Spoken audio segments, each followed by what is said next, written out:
안녕하세요. 반갑습니다. NK물산 소개시켜 드리도록 하겠습니다. NK물산 같은 경우에는 최근에 실적에 대한 성과만 본다면 긍정적으로 평가하실 수가 있지만 그렇게 보시면 되게 위험하다, 이런 차원에서 오늘 이 영상을 준비했습니다.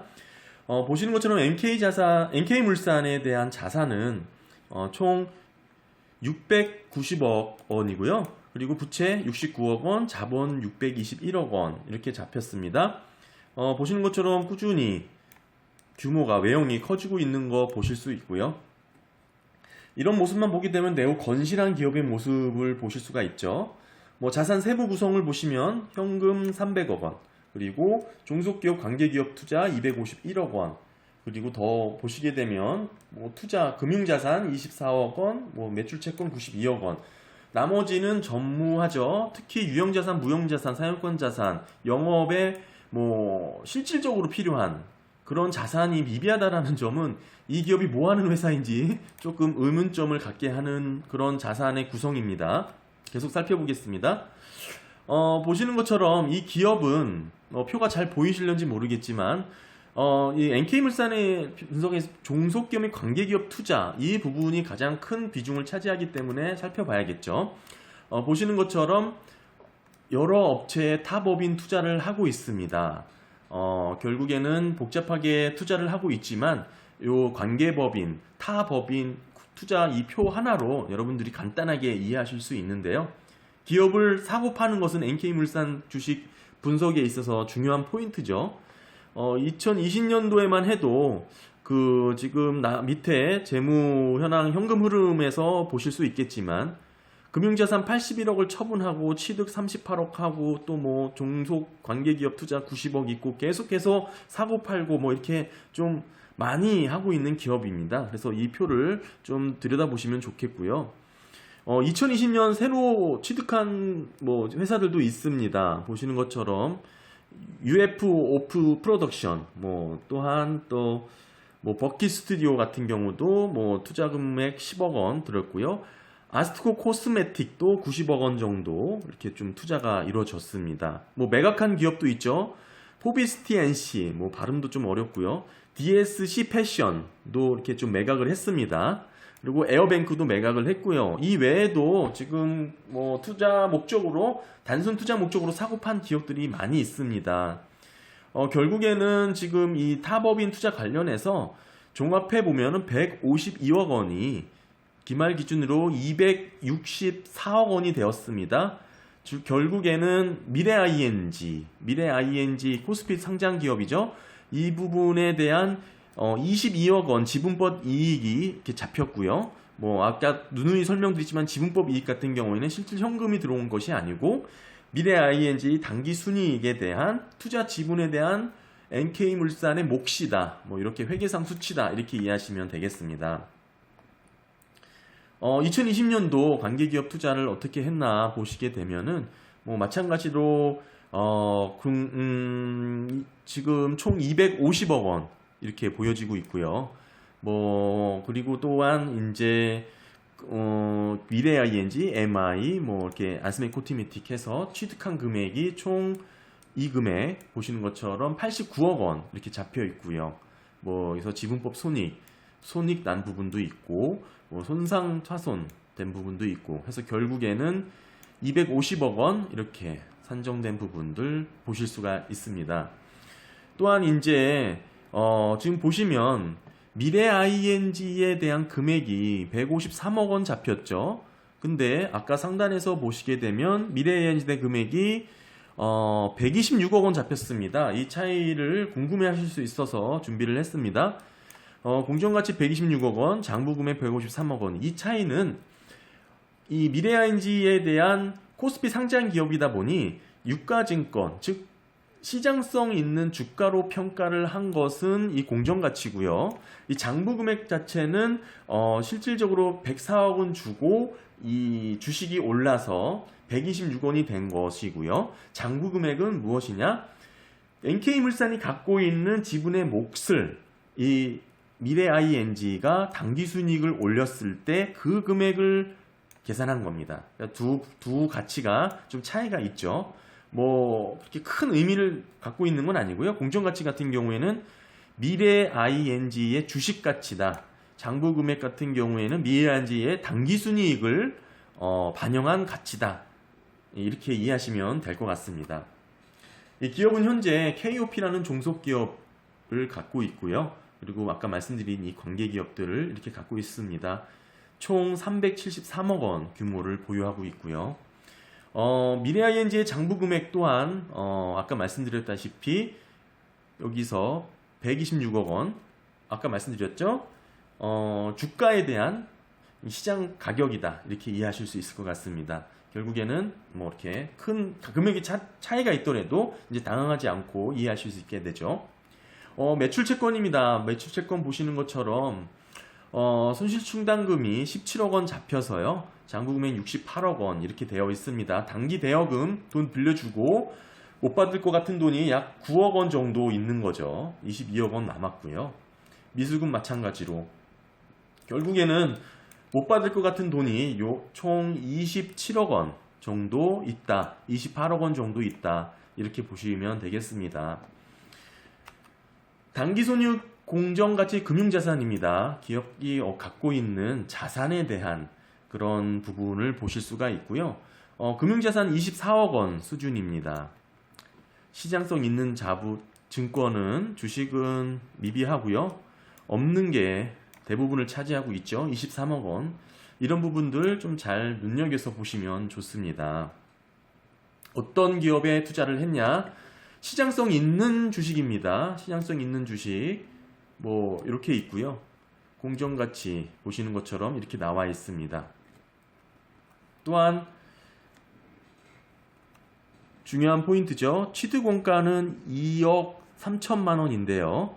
공정가치는 7,300이 되었습니다. 쪼그라들었죠. 시장성이 있는 지분증권임에도 불구하고 이렇게 성과가 미비합니다. 다음은 시장성 없는 증권이죠. 시장성 없는 증권 같은 경우에는 하나물산 같은 경우 27억 투자했는데 지금 남아있지 않습니다. 전혀 뭐 없죠. 장부금액이 없습니다. 뭐 나머지 기업들도 마찬가지로 지금 현재 뭐 장부금액 이렇게 나와 있고요. 아마 신생기업 투자한 지 얼마 안 된 걸로 이렇게 보여주고 있습니다. 결국에는 대부분이 시장성 없는 주식이라는 점을 유념적으로 투자하시는 분들은 중점적으로 보셔야 될 것 같습니다. 이 금액 자체에 대한 부분이죠. 결국에는 수준 3 레벨에 23억 원가량 자산을 갖고 있다는 점, 공정가치 수준 3 레벨은 뭐 문제가 있다라고 보시지는 않지만 저는 개인적으로 좀 감안을 합니다. 어느 정도 시장에서 객관적으로 가치를 인정받은 부분이 아니기 때문에 여러분들도 좀 감안을 해서 평가하시면 좋을 것 같습니다. 다음으로는 부채입니다. 지금 현재 이 부채 같은 경우에는 총 의미 있는 부채 같은 경우에는 24억 원 잡혀 있고요. 공정가치 지금 금융자산이죠. 금융자산 24억 원 잡혀 있습니다. 이 부분에 대해서 계속 살펴봤던 거고요. 네, 그다음에 부채를 살펴보도록 하겠습니다. 매입채무 외상값에 대한 52억 원 잡혔고요. 미비합니다. 이 부분을 보시고 NK에 대한 낮은 부채 비율을 높게 평가하시는 분들이 계시지만 사실상 뭐 부채가 없다라는 것은 부채를 빌릴 수 없다라는 의미가 될 수도 있기 때문에 뭐 상반돼서 이렇게 같이 이해하시면 좋을 것 같습니다. 특히 이 매입채무 같은 경우에는 외상값이죠. 줘야 할 돈을 안 주고 뭐 이렇게 좀 밀어넣었다 이렇게 보실 수가 있는 거죠. 재무 건전성이 좋다라고 보시는 분들도 계시겠지만 자금 조달이 안 되는 기업일 수도 있다 이렇게 의심할 수 있으면 좋겠습니다. 뭐 그 원인으로는 손익계산서를 통해서 이해할 수 있겠죠. 이 기업이 얼마나 돈을 잘 버는지를 보고 평가를 하면 적정하다고 이해를 합니다. 자본입니다. 보시는 것처럼 자본금 79억이고요. 많이 줄은 모습을 보실 수가 있습니다. 자본 잉여금은 큰 폭으로 증가해서 918억 원이고요. 자본 총계는 621억 원 이렇게 보이고 있습니다. 결국에는 지난 연도 보시게 되면은 자본금이 자본 총계에 비슷한 수준에서 유지되고 있는 걸 보실 수 있죠. 뭐 부분 자본 잠식이 일어나고 있다 이렇게 보여지고요. 그거를 회피하기 위해서 2020년도 자본금 무상 감자를 했습니다. 결국에는 일부 자본 잠식을 피하기 위해서 결국엔 이렇게 지금 자본 총계를 높여야 되는 불가피한 일이 발생을 한 거죠. 이로 인해서 주가는 반토막이 났고 동전주가 되었죠. 잘 아시는 것처럼. 결국엔 저는 이런 이유로 자본 잉여금이 이렇게 증가하는 자본 구성을 그렇게 긍정적으로 보진 않습니다. 누누이 강조를 했지만 결국에는 이 이익잉여금, 돈을 잘 벌어서 자본이 높아져야 되는데 주식을 팔아서 이렇게 높아진다는 것은 긍정적인 시그널이 아니다 이렇게 이해할 수 있습니다. 기업 같은 경우에는 결손금이 361억 원 있습니다. 돈을 못 벌고 있다는 거죠. 뭐 이런 연으로 기업은 결국에는 부채, 자본 차입이 어렵지 않냐 이렇게 이해할 수도 있습니다. 보시는 것처럼 지금 총 자본금 621억 원 이렇게 보여지고요. 자본만 늘어난 거를 보고 이 기업이 성장했다, 긍정적으로 평가할 수 있다 그렇게 이해하시면 안 된다는 거죠. 이 세부 구성과 손익구조와 이런 모든 것을 다 파악할 수 있어야 됩니다. 저런 자본 변동, 자본 총계만을 놓고 이 부채 비율, 유동 비율을 평가를 해버리면 좋은 수치가 나올 수밖에 없겠죠. 차입금 의존도 차입금은 당연히 없겠죠. 이것만 놓고 재무 안전성을 비교하시면 조금 오해나 뭐 수치적으로 오류를 빠질 수 있다 이렇게 보실 수가 있습니다. 자본 변동표입니다. 아까 말씀드렸다시피 2020년 무상 감자를 통해서 자본금이 감소를 했고 자본 잉여금이 큰 폭으로 늘어나서 결국에는 이 자본 자체가 늘어나는 효과를 가져왔죠. 주주들에게 있어서는 상당히 안타까운 일이 아닐 수 없습니다. 유상증자도 있었습니다. 결국엔 주식을 팔아서 이렇게 기업을 운영하고 연명했다라는 모습을 보실 수가 있고요. 다음은 5사업년도 손익계산서입니다. 매출액이 상당히 들쑥날쑥하다라는 것을 보실 수가 있고요. 안정적인 영업구조가 없다 이해할 수 있습니다. 영업이익 같은 경우에는 5사업년도 꾸준히 적자를 이어가고 있습니다. 또한 영업 단기 순이익 같은 경우에는 반짝 이렇게 흑자로 전환을 했는데요. 이것만 잘라놓고 보셔서 영업 구조가 좋아졌다, 영업 실적이 좋아졌다 이렇게 이해하시는 분들이 간혹 계시는데요. 상당히 안타까운 부분이죠. 그렇게 이해하시면 안 됩니다. 상당히 위험한 분석이 되실 수가 있고요. 지금 영업이익은 손실이지만 영업 단기순이익은 흑자가 났다, 뭐 긍정적으로 바라본다 이렇게 보시면 안 된다는 거죠. 안정적인 매출 구조가 없다. 일단은 부정적인 신호고요. 그리고 또한 매출 구조, 이 5개년도를 보지 않고 이 2020년, 2019년 2개년만 확대해서 봤을 때 오류에 빠질 수 있다는 점 감안하셔야 될 것 같습니다. 지금 단기순이익 같은 경우에 56억 원 흑자가 난 이유도 아래에서 살펴보도록 하겠습니다. 이 매출액 같은 경우에 대부분이 상품 매출액이죠. 340억 원 잡혔습니다. 결국에는 이 기업 자체에 지금 MRO, 구매대행 사업이 대부분을 차지하고 있다는 점 이해하시면 좋을 것 같고요. 이 구매대행 자체가 영업이익률이 크게 높지 않은 부분이 있기 때문에 이런 점도 감안해서 기업을 분석하실 때 도움이 되실 것 같습니다. 보시는 것처럼 대부분이 매출 원가로 빠지고요. 아주 미비하게 매출 총이익이 잡힙니다. 이 일을 처리하기 위해서 인원을 늘려야 돼서 판관비가 급증을 했는데 결국에는 영업 손실로 나올 수밖에 없는 구조인 거죠. 구조적으로 매력적이지 않다라는 겁니다. 마진이 많이 남는 기업이 아니라는 겁니다. 매출 원가에서 물건값을 빼다 보니 결국에는 그렇게 매력적인 사업 구조가 아니라는 거죠. 돈을 벌 수 있는 사업 구조에 의구심을 가질 수 있을 만한 부분입니다. 그런데 어떻게 단기 순이익은 36억 원 흑자가 났는지 보시게 되면 결국에는 관계기업 투자 손익 53억 원이 잡혔죠. 이 부분을 보실 수 있고요. 금융수익도 49억 원 이렇게 보실 수 있습니다. 영업으로 돈을 못 벌고 관계기업 투자하고 금융자산 이런 식으로 이렇게 수익을 올려서 단기순이익을 높인 걸 보실 수가 있습니다. 투자이익 같은 경우에도 결국에는 이 52억 원 잡힌 부분이죠. 관계기업 투자 아까 말씀드렸듯이 53억 원에 대한 세부 내용입니다. 이 부분 52억 원 잡힌 거 이렇게 이해하실 수 있습니다. 관계기업 투자 위에서 살펴봤던 투자 변동 내역입니다. 52억 원 잡힌 부분 동일하죠. 계속 이 부분 때문에 단기 순이익이 흑자로 잡혔다라는 거 이해하실 수 있습니다. 결국에는 이 미래 ING에 대한 이 지분법 손익 때문에 단기 순이익이 흑자로 났습니다. 아까 말씀드렸다면 이 지분법 손익 같은 경우에 실제 현금이 들어온 게 아니죠. 수치상 회계상 이익으로 보시는 게 합당합니다. 결국에는 이 부분들을 감안해서 평가를 하셔야 되는 건데 처분 이익이 이렇게 잡혔다라는 거죠. 금융수익에서 48억 원이 단기순이익 공정금융자산 처분 이익입니다. 44억 원이 이 부분을 사고 팔매하면서 금융수익으로 잡힌 거죠. 결국에는 투자 목적의 주식 채권을 사고 팔면서 이 기업은 이렇게 연명하고 있다, 운영하고 있다 이렇게 보실 수 있습니다. 계속해서 살펴보시면 영업활동 현금 흐름은 지금 마이너스 14억 원입니다. 영업으로 돈을 벌고 있지 않습니다. 중요한 포인트죠. 재무제표에 있어서 가장 중요한 표가 영업활동 현금 흐름인데요. 영업이익, 당기순이익, 아까 같은 경우에는 당기순이익이 36억 원 흑자가 났지만 결국에는 회계상 수치에 불과하다. 실제 영업으로 벌어들인 돈인 적자 14억 원이다. 이렇게 이해할 수 있습니다.